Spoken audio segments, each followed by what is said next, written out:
vegetable oil 1.5, and then 1/4. You do 1.5 cup plus 1/4.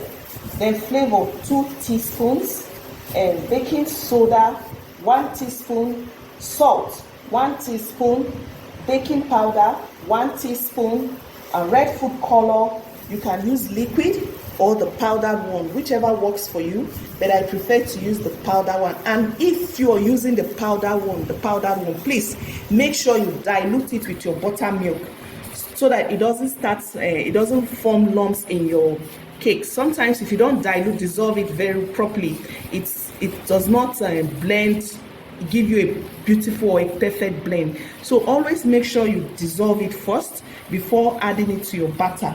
Okay, and then we have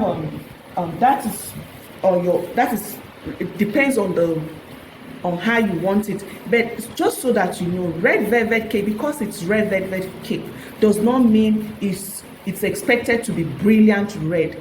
Red velvet cakes in color are usually like us blood color.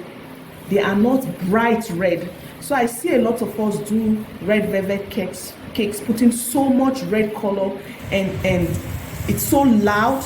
That's not how a proper red velvet should look like. Okay, please kindly take note of that. And then you add your food color and flavors.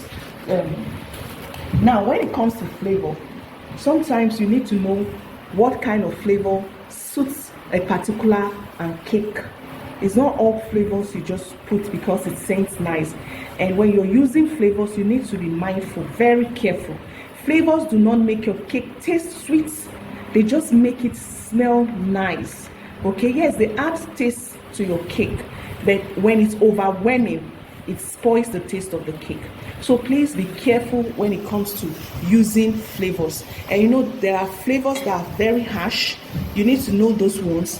And even if you have such flavors and the recipe calls for a particular quantity, if you know the flavor is not mild, please reduce the quantity so that you don't spoil the taste of your cake.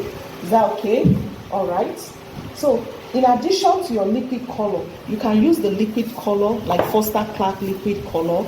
In place of that, I use red velvet emulsion. There's red velvet emulsion in most of the cake stores. You can get that instead of using just a normal red food color. And then you can use 1 teaspoon of dried red food color. Okay, get a good red food color, please. And in addition to that, you add 1 teaspoon of cocoa powder. You may be wondering why cocoa powder. Cocoa powder helps tune down the brightness of the red color in the recipe.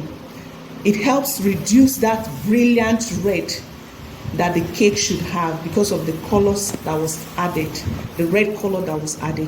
So when you introduce cocoa powder into it, it kills that brightness. Okay, and then lastly, you have 1 teaspoon of vinegar. You may be wondering why vinegar again, since we already added vinegar to our buttermilk. Now I'll tell you this: buttermilk is a milk on its own called buttermilk. If we had bought a ready-made buttermilk from the store, we will not need to do buttermilk by adding prepare any other buttermilk by adding vinegar. Because we don't have a ready-made or a bought what do you call it now? Sorry, buttermilk. That was why we improvised. And by doing that, we need to add vinegar into it to give us that buttermilk effect. So when you're looking at this recipe, don't consider this vinegar that is stated on the recipe book as 1.5 as the one that was added to the buttermilk. Okay, they are not the same thing. We just use that first 1 tablespoon to create a buttermilk. Now the recipe says in addition to that, we are supposed to add 1 teaspoon of buttermilk. Is that clear?